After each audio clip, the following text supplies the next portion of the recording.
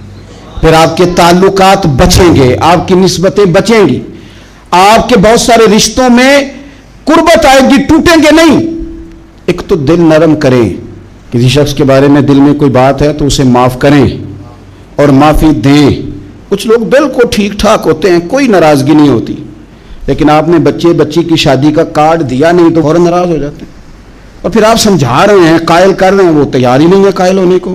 سنو، اور اس حدیث کو یاد رکھنا، نبی پاک صلی اللہ تعالی علیہ وسلم نے فرمایا جس کے پاس اس کا بھائی عذر لایا، بھائی معافی مانگنے آیا اور پھر اس نے معاف نہ کیا، اللہ کے حبیب فرماتے میرے حوض کوثر پہ نہ آئے. تو سخت ہو کے بیٹھ گیا ہے، تو کہتا ہے میرے سے پہلے سنے، میں آپ کو بتاؤں اس نے میرے ساتھ کیا کیا. اور ٹھہر جا، اگر حساب کتاب کے بعد معافی والا اصول رکھ لیا جائے کہ پہلے حساب کتاب ہوگا، غلطیوں کا مداوع ہوگا، پھر معافی ہوگی، تو یہی حساب اگر رب کریم بندوں کے ساتھ کرے تو پھر میں اور آپ کدھر جائیں گے. تو اس سادی بات پہ آ جاؤ نا، تو دو جملوں میں حضور نے سمجھائی ہے، فرمایا تم رب کے بندوں کو معاف کر دو، اللہ تمہیں معاف کر دے گا. تو آج کی شب سے پہلے، آج کے دن سے پہلے، رمضان مبارک کے تشریف لانے سے پہلے اپنی طبیعت کے اندر ایسا ذوق لائیں، ایسی طبیعت لائیں کہ ہم نے معافی دینی بھی ہے اور معافی لینی بھی ہے. بعض اوقات ہم رسم ادا کرتے ہیں شب برات سے پہلے، یہ سوشل میڈیا پہ چل گیا، فلانے کو فلان کہہ دیا، اگر کوئی کبھی ہوئی نا تو معاف. ایسے تو نہیں نا معافیاں ہوتی. ہمیں پتہ ہوتا ہے ہم سے کون ناراض ہے، ہمیں خبر ہوتی ہے ہم نے کس کو تکلیف دی، ہمیں پتہ ہوتا ہے کس نے ہمارے لہجوں سے پریشانی پائی ہے، کون ہے جو ہماری وجہ سے اذیت کا شکار ہے، تو اس سے جا کے معافی مانگے. تو یہ چیزیں معافی کا سبب بن جائیں گی. اور پھر میرے نبی پاک صلی اللہ علیہ وسلم نے 2-4 چیزیں اور بھی بیان کی ہیں، میرا دل کرتا ہے کہ وہ بھی ذرا آپ کو عرض کر دوں. حضور سید عالم علیہ السلام نے نا جنت میں لے جانے والے جب اعمال بیان کیے تو حضور علیہ السلام نے فرمایا کہ ایک تو زکوٰۃ صحیح ادا کرنا، شرک سے بچنا، توحید پہ قائم رہنا، اور زکوٰۃ ٹھیک ادا کرنا اور اپنے رشتہ داروں سے اچھا سلوک کرنا، جنت میں داخل ہو جاؤ گے. یہ جو ہمارے زیادہ قریبی لوگ ہوتے ہیں نا، ان کا حق بھی شریعت نے زیادہ رکھا ہے، اور یہ بعضوں کا تکلیف بھی زیادہ دیتے ہیں. لیکن میرے عزیز ایک بات سمجھ لیں اچھی طرح سے اور اپنے دل میں بٹھا لیں، میں نے درجنوں بار کہی ہے، پھر کہتا ہوں، اللہ تعالیٰ نے جو خاندان میرے لیے پسند کیا ہے نا، مالک نے مجھے وہاں پیدا کیا ہے. تو جو چچا اللہ نے میرے لیے پسند کیا ہے وہ مجھے بھی پسند ہونا چاہیے، اور جو ماموں اللہ نے میرے لیے پسند کیا ہے وہ مجھے بھی پسند ہونا چاہیے. انسانوں کے اندر کمزوریاں بھی ہوتی ہیں، خوبیاں بھی ہوتی ہیں، لیکن ہمارا یہ مسئلہ بن جاتا ہے کہ ہم نہ صرف کمزوریوں کو ڈسکس کرتے ہیں، خوبیوں کا تذکرہ کرتے ہی نہیں. اپنے مزاج کے اندر اس بات کو آپ نے پیدا کرنا ہے. آج ایک اور ارادہ بھی کریں، ایک اور اپنے ذہن کے اندر بات بھی زیادہ شوق کے ساتھ پیدا کریں. آپ یہ کوشش کریں کہ اپنی صلاحیتوں کو دیکھیں کہ آپ میں کیا خوبی ہے، بولنے کی ہے، لکھنے کی ہے، مال خرچ کرنے کی ہے، کسی کو پیغام دینے کی ہے. مسجد نبوی شریف میں ایک بی بی صرف جھاڑو خالی دیتی تھی، بیمار ہو گئی تو سرکار تیمارداری کرنے گئے، اور صحابہ نے حضور کو اطلاع دیے بغیر تدفین کر دی، جنازہ پڑھا دیا، تو حضور نے قبر پہ کھڑے ہو کے دوبارہ جنازہ پڑھایا. اپنے وجود کو بیکار نہیں رکھنا، اس سے کوئی کام لیں. اللہ فرماتے ہیں افحسبتم انما خلقناکم عبثا وانکم الینا لا ترجعون. فرمایا تم کیا سمجھتے ہو ہم نے تمہیں بیکار پیدا کیا ہے، اور کیا سمجھتے ہو تم نے لوٹ کر ہمارے پاس آنا نہیں؟ ایک ذرہ بھی تو بیکار نہیں ہو سکتا، لہذا میں کسی شخص سے بیزار نہیں ہو سکتا. اپنی اس صلاحیت کو ضائع نہ کریں. ہم نہ بہت سارا وقت ضائع کر رہے ہیں، ادھر ادھر موبائل کھول لیا، دیر تک فلانی چیز دیکھی، پھر فلانی دیکھی، پھر فلانی بحث کی. تو اپنے آپ سے نہ کچھ کام لیں، کچھ خدمات کریں. ہم زیادہ وقت لوگوں کا انٹرویو کرنے میں ضائع کرتے ہیں، دوسروں کی تفصیلات حاصل کرنے میں وقت ضائع کرتے ہیں، لوگوں کا دھیان رکھنے میں وقت ضائع کرتے ہیں. آج کے بعد اپنا دھیان رکھنا ہے، اپنی صحت کا دھیان رکھنا ہے. اپنے معاملات کا اپنے اوپر تھوڑی توجہ دینی ہے، کوشش کرنی ہے کہ کس حد تک ہم اپنی صلاحیت سے فائدہ لے کے کسی کا کچھ نفع کر سکتے ہیں تو وہ نفع کریں، اپنے وجود کو نفع بخش بنائیں۔ حدیث پاک سنیں گے تو آپ محسوس کریں گے کہ اللہ کتنے اجر دینے والا ہے۔ نبی پاک علیہ السلام نے فرمایا جس نے دین کے رستے میں اتنی دیر بھی قتال کیا، لڑا اتنی دیر جتنی دیر اونٹنی کا دودھ دھونے میں لگتی ہے، اتنا تھوڑا وقت بھی دین کے لیے اگر کوئی نکلا، جد و جہد کی، قتال کیا، لڑا، فرمایا اس بندے کو بھی اللہ جنت عطا فرما دے گا۔ اتنا تو کام کرے نا، اتنا تو کام کرے۔ اور حضور علیہ السلام نے رغبت دلائی، یعنی جتنا بھی عمل، حضور فرمانے لگے کسی عمل کو چھوٹا نہ سمجھنا، کچھ نہ ہو سکے تو اپنے بھائی سے مسکرا کے میلی لینا، اللہ اس پر بھی صدقے کا ثواب عطا کر دے گا۔ اور نبی پاک علیہ السلام نے فرمایا دوزخ سے بچ جاؤ صدقہ دے کے۔ خیال آتا تھا یا رسول اللہ کتنا کو دیں؟ تو فرمایا خشک کھجور کا ایک ٹکڑا، یعنی پوری کھجور بھی نہیں، خشک کھجور کا ایک ٹکڑا بھی خیرات کر کے بچ سکتے ہو تو وہ کر کے ہی صدقہ دے کے اللہ کے عذاب سے بچ جاؤ۔ معنی کیا ہے ان ساری روایتوں کا کہ کچھ کرو تو صحیح نا، کچھ کرو تو صحیح نا۔ ہمارے ایک بزرگ تھے تو کرونا کے دنوں میں انہوں نے ایک جملہ کہا، کہنے لگے یہ کرونا پتہ تمہیں کیا کہنے آیا ہے؟ کہنے آیا ہے کہ بیماریاں آ رہی ہیں، حالات خراب ہیں، یہ کرونا نہیں، یہ کہتا ہے کچھ کرو نا، کچھ اللہ اللہ کرو نا، فارغ نہ بیٹھو، دیکھو کیسے لوگ ڈھیروں کے ڈھیروں اب جا رہے ہیں، اب کچھ کرنا ہے انشاءاللہ تعالی، اب کچھ وقت ضائع نہیں کرنا، اور زندگی میں کچھ، میں کہہ چکا ہوں کہ ایک بندے کو بھی اللہ نے بیکار نہیں پیدا کیا، ہم نے خود اپنے آپ کو بیکار کر لیا۔ اپنے آپ کو بیکار نہ کریں۔ جب رب کہتا فحسبتم انما خلقناکم عبثا، کیا تم سمجھتے ہو میں نے تمہیں بیکار پیدا کیا؟ آپ لوگ بڑے کام کے ہیں، بس اپنے آپ کو پہچانے۔ اقبال کہنے لگے عجب نہیں کہ خدا تک تیری رسائی ہو اور تیری نظر سے تو پوشیدہ ہے آدمی کا مقام، تو بندے کوئی نہیں سمجھ سکا تو وہاں تک تو کیسے جائے گا؟ اپنے آپ کو پہچانے گے۔ جو کہتے ہیں نا مجھ سے کچھ بھی نہیں ہوتا، ناراض تو نہیں ہو جائیں گے؟ یہ کچھ کرنا نہیں چاہتے، یہ صرف ادھر ادھر دھیان رکھ کے ایک فوٹو چڑھا کے ادھر بھاگ ادھر اپنے نفس کو راضی کرتے ہیں۔ نفس بس کہہ رہا ہے آج یہ کر لو تو وہ کر لیا، ادھر دیکھ لو تو ادھر دیکھ لو۔ اس سے نکلیں، مثبت، مضبوط، مستحکم ارادے کریں اور پھر چل نکلیں۔ لڑنا شرط ہوتا ہے، جیتنا شرط نہیں ہوتا۔ تاریخ یہ نہیں دیکھتی کہ جیتا کون کون، تاریخ یہ دیکھتی ہے کہ لڑا کون کون، میدان میں کون کون رہا۔ اللہ بدر میں کامیابیاں دیتا ہے، احد میں کئی دفعہ کہتا ہے واپس پلٹو، خندق آئے گی تو پھر کامیابیاں مل جائیں گی، خیبر آئے گا تو پھر کامیابیاں مل جائیں گی۔ تو اس لیے ہمیشہ جیتنا ہی ضروری نہیں، لڑنا ضروری ہے۔ ہمت کریں، کوشش کریں۔ اللہ تعالیٰ آپ سب کو جزائے خیر عطا فرمائے۔ آخر دعوانا الحمدللہ رب العالمین۔